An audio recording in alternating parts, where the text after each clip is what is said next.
Chapter 3. Sleepless Nights. When you don't have memories, you don't dream. Everything is just black. Perhaps it's because I don't have anything to think about, or that it's just part of the game. I honestly don't know. Slight ticking is the only sound I hear within the junk room, along with whatever moved below me when I adjusted my body weight. I sighed, moving from my side to my back, and stared up again at the white ceiling. Those three seem off, but they're not too bad, I guess. That pink-haired girl is creepy, though. She reminds me of one of those crazy ex-girlfriends from horror games, which are just waiting to strike. Alice just seems to hate me. I don't know what I did to her, whatever it was, it really pissed her off. Or she's crazy and just hates everything. Hal, that was his name, right? He just seems, what's the word for it? Bored? As if everything just annoys and bored him. That this is a game he has beaten before, and life is just a replay through.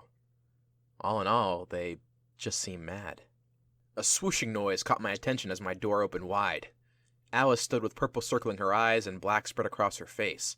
She chewed gum loudly with her mouth open for the world to see. I noticed she wore the same black tank, but instead of pants, she wore tight black spandex. "Can I help you?" I called, and shielded my eyes from the light. She moaned as her hands began digging through the piles of garbage. "What are you doing?" I asked tiredly. "Who are you again?" Alice replied, sourly. "John?" I answered with hesitation.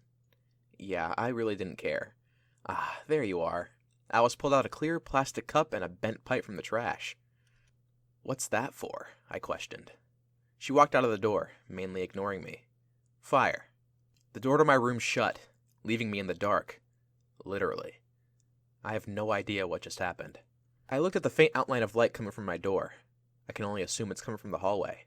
I sat up slightly, wondering whether or not I should ask Alice what she was just doing. She said something about fire. Should I help? I'm pretty scared of her, though. I'm sure she's okay. A loud crash echoed through the house, shaking the junk in my room. I held onto the rubble as the house rattled. The lights in the hallway flickered on and off, with the unsettling movement of my world. Earthquake? The shaking stopped before the sound of Eve's voice shouted for all to hear. "I'm okay." "Stop trying to get past the firewall. It's not going to happen," Alice barked. "I've only been electrocuted like 4 times. I'll get it," Eve pleaded. "Will either of you give it a break? You made me draw my line crooked.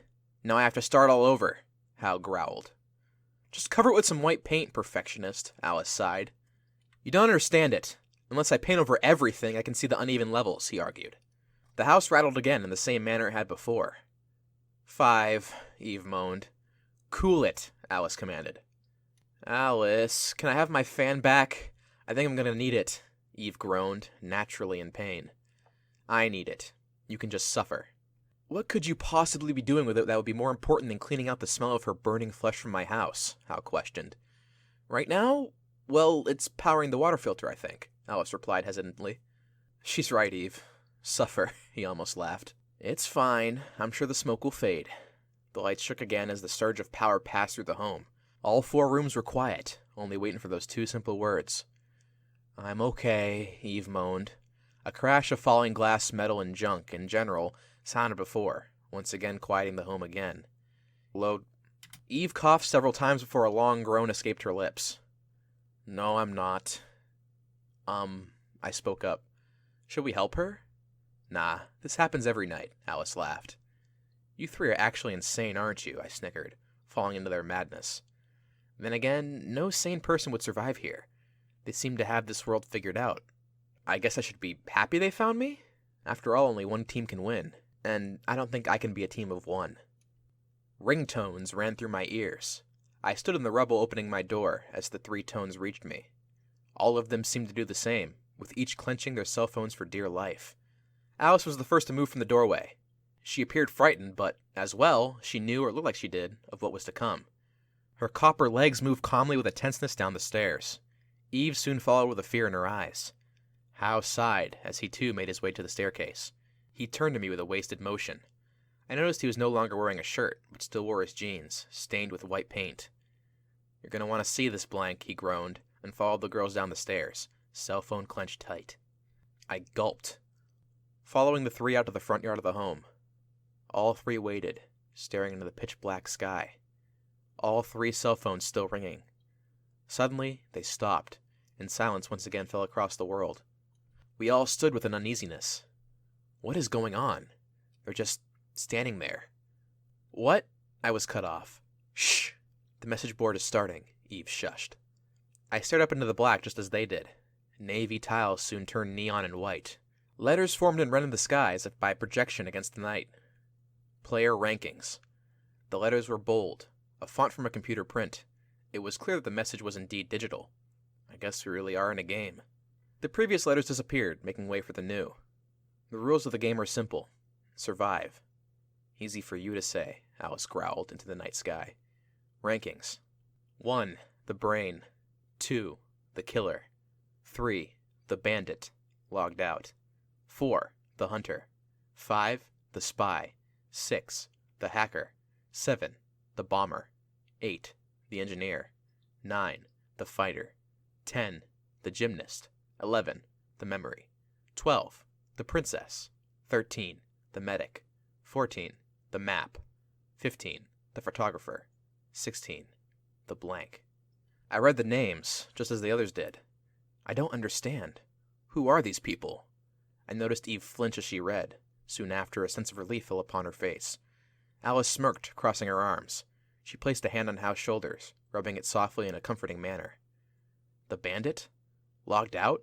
Does that mean he died? Does that mean there are 15 kids still trapped? I don't understand this game at all. 6, Eve sighed with relief. 8, Alice barked with spite. All eyes locked on Hal. 1. The tall boy turned away and went back inside the house. Alice soon followed with a concern for her friend. I didn't think Alice could be sweet, but I don't know her well either. Eve noticed me still staring into the night sky. The rankings soon disappeared for the next message. Top 3 bounties. 1. 2,000 credits and 1 clue as to who I am. 2.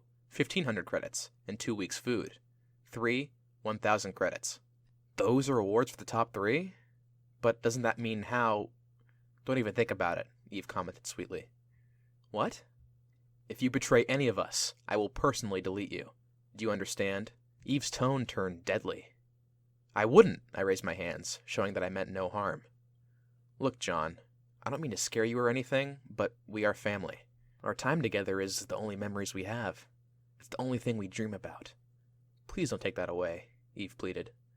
To be honest, I don't have the slightest idea of what's going on. I think you all are crazy, and I wonder what I've gotten myself into, but I have nothing else. I don't know who I am or where I came from. I don't know where I'm at or why I'm here. All I know is that I don't want to die, I replied to her plead. Welcome to the game. Are you going to play or just die? Eve asked sternly. I want to win, I smirked. A wicked grin formed across her lips. Then let's win. Eve turned to me quickly with large eyes. Do you want to have some fun? What kind of fun? If you ask, then you shouldn't bother. Then I won't ask, I replied. The pink-haired girl motioned for me to stay put as she ran into the home. Within a matter of seconds, the blue light from the gate faded, and Eve rushed out to the door with a black backpack with several vital chains gathered within the zipper. She rushed the fence quickly, scaling it with no issue. Come on, keep up, she smiled, running off. Concern fell across my face as I followed her through the fence. I can't just let her go off by herself, can I? Where are you going? I shouted, as the blue light returned to the fence. Where are we going? She corrected. Where are we going? I respoke. I thought you weren't going to ask? Eve laughed as the house began to shrink in the distance. Oh, great. Wait up, I called, into the night.